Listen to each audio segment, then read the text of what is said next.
Piles surgery के बाद क्या करना चाहिए और क्या नहीं करना चाहिए। तो आज अपन देखने वाले हैं post operative care of piles surgery. तो सबसे पहले इम्पोर्टेंट है पाइल्स सर्जरी होने के बाद अपन क्या करना चाहिए, that is very much important. नमस्कार, मैं डॉक्टर प्रभाकर सांगले, पाइल्स फिशर फिशुला विशेषज्ञ।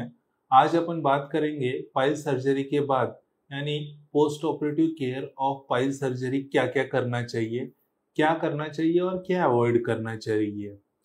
तो सबसे पहले अपन बात करेंगे कि पाइल्स सर्जरी होने के बाद डाइट कैसे लेना चाहिए। पाइल्स सर्जरी होने के बाद सबसे इम्पोर्टेंट डाइट रहता है कि हाई रिच फाइबर डाइट, यानी हरी सब्जियां, ग्रीन वेजिटेबल्स, पालक, मेथी, टिंडा, ये जो सब्जियां है वो ज़्यादा प्रमाण में लेना है। दूसरा है water intake should be your adequate, उसमें हाइड्रेटेड भोजन का बहुत बड़ा रोल रहता है। हाइड्रेटेड भोजन यानी क्या, कोकोनट वाटर आप ले सकते हैं यानी नारियल पानी, कुकुम्बर का जूस ले सकते हैं, एलोवेरा का जूस ले सकते हैं, या सिंपल हर्बल टी या क्लियर सूप भी आप ले सकते हैं। टोटल आपका वाटर इनटेक जो चाहिए वो 3 to 5 लीटर्स तक आपका चाहिए। थर्ड है, इसमें आपको कॉन्स्टिपेशन ना हो तो इसके वजह से आपको स्टूल सॉफ्टनर लेने की जरूरत पड़ सकती है। आपको स्टूल सॉफ्टनर डॉक्टर भी दे सकते हैं, या आप नेचुरली लैक्सेटेटिव यानी काले मनुका भिगो कर लेना, 10 से 15 भिगो के आप शाम को खाना, या रात में सोने से पहले गरम गरम दूध में देसी गाय का घी 2 चम्मच डाल के पीना। ये दोनों भी नेचुरल लैक्सेटिव है, ये दोनों ले सकते हैं। या इसके सिवा आप त्रिफला चूर्ण 1 चम्मच यानी हिरडा बेहड़ा आवा का कॉम्बिनेशन सम प्रमाण में जो रहता है वो 1 कप गुनगुने पानी के साथ रात में लेने के बाद भी सुबह आपका मोशन सॉफ्ट रहेगा। आपका मोशन जितना सॉफ्ट रहेगा उतना आपको तकलीफ नहीं तो परेशानी बहुत कम प्रमाण में होने वाली है। तो पोस्ट ऑपरेटिव का आपका लक्ष्य ये रहना चाहिए कम से कम वहाँ इंजरी हो जिससे कि आपका वुंड यानी जख्म जो है वो जल्दी से जल्दी भर के आए। तो सुबह रात में जब भी आप मोशन सॉफ्ट होने के लिए कोई भी दवाई या स्टूल सॉफ्टनर या नेचुरल लैक्सेटिव लेते हैं तो उससे मोशन सॉफ्ट हो जाएगा। मोशन होने के बाद इमीडिएटली आपको सिट्स बाथ करना है। सिट्स बाथ यानी क्या, गर्म पानी में आपको 10 से 15 मिनट बैठना है। गर्म पानी में बैठने से क्या होता है, जो भी आपका दर्द, पेन, सूजन या ब्लीडिंग ये चीजें हैं वो इमीडिएटली कम होती है। सबसे इम्पोर्टेंट रहता है, पेन की वजह से एनल कैनल का एरिया आपका साफ सुथरा नहीं रहता है। वो जब भी आप सिट्स बाथ यानी गर्म पानी में गुनगुने पानी में बैठते हैं तो वहाँ का एरिया सब क्लीन होता है, और क्लीन होने के कारण इन्फेक्शन के जो चांसेस रहते हैं वो बहुत ज़्यादा कमती होती है। तो गुनगुने पानी में आप बीटाडीन, KMNO4 या फिटकरी भी डाल सकते हैं। ये जैसे ही आपका होता है तो आप जब भी बाहर आएंगे तो वहाँ का एरिया ड्राई करना है। ड्राई करने के बाद आपके डॉक्टर ने जो भी दवाइयाँ यानी ऑइंटमेंट्स दिए हैं वो लगाना जरूरी है। उसमें मोस्टली पेन रिलीविंग ऑइंटमेंट्स जैसे लॉक्स 2% जेली, मेगा हील या अदर जो क्रीम्स आते हैं वो आपको दिए होते हैं, वो अप्लाई करना जरूरी है। अगर मान लीजिए आपको पेन की मात्रा अगर ज़्यादा रहती है तो कभी कभी लोकल सपोजिटरी यानी डायनापर सपोजिटरी आपको वहाँ रखनी पड़ सकती है, जिससे कि आपका लोकलाइज पेन जो है वो काफ़ी हद तक आपका कम हो जाए। ये होने के बाद आपका नाश्ता जो है वो आप हल्का खाना लेना चाहिए आपको, जिससे आपकी पाचन शक्ति इजीली डाइजेस्ट हो सके।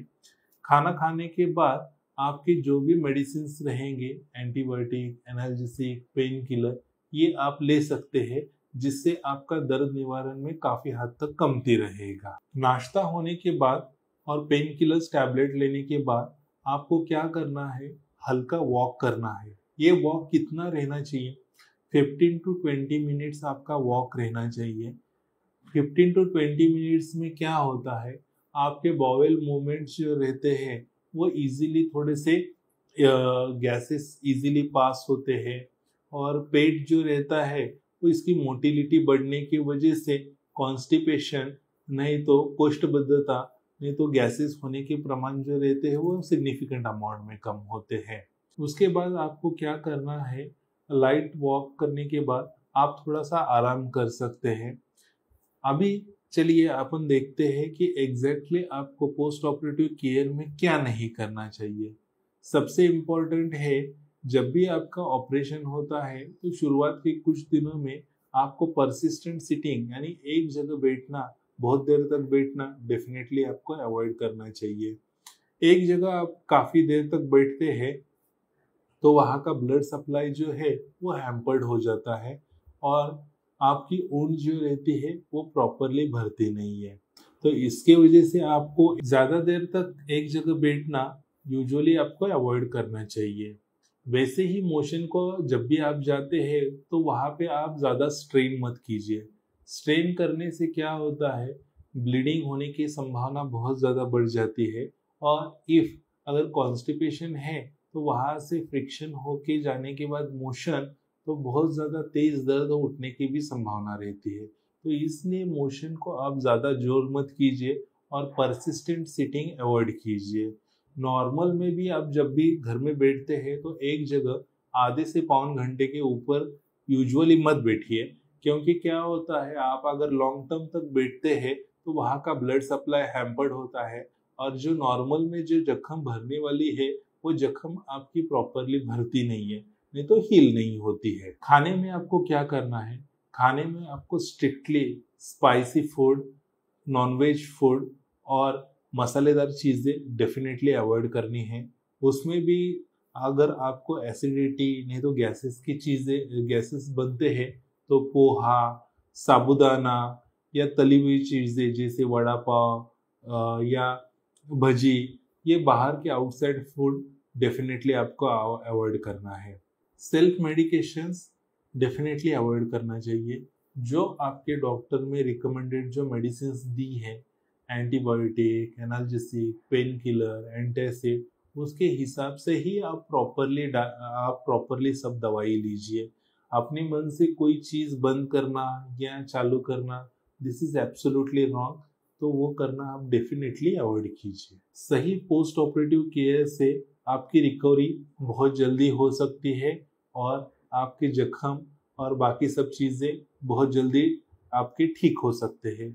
इसमें स्पेसिफिकली और कुछ चीज़ें, 2-3 चीज़ें हैं जो मैं ऐड ऑन करना चाहता हूँ। आप टू व्हीलर डेफिनेटली 10 से 15 दिन अवॉइड कीजिए, क्योंकि टू व्हीलर आप जब भी यूज करते हैं तो एनुअल कैनाल पे स्पीड ब्रेकर की वजह से, गड्ढे की वजह से अगर डायरेक्टली हैम्पर्ड हुआ तो आपके जख्म बढ़ने की संभावना बहुत ज्यादा रहती है। तो 10 से 15 दिन आपको क्या करना है, टू व्हीलर अवॉइड करना है। आप ऑटो रिक्शा, टैक्सी, बस, इनका डेफिनेटली प्रयोग कर सकते हैं, तो उसमें कोई दो राय नहीं है। तो ये आप, मैंने जो चीज़ें बताई ये आप डेफिनेटली अच्छे से फॉलो करेंगे तो आपका पोस्ट ऑपरेटिव केयर बहुत ही सुखद रहेगा। और इन बीच में रेगुलर इंटरवल में जब भी आपके डॉक्टर ने आपको बुलाया होगा पोस्ट ऑपरेटिव फॉलोअप के लिए, 5 दिन में, 10 दिन में, 15 दिन में, वो दिखा के आपको प्रॉपरली उनके गाइडेंस से आपको मेडिकेशंस लेना है, ताकि आपकी पूरी रिकवरी पेन फ्री, स्मूथ और अच्छी हो सके।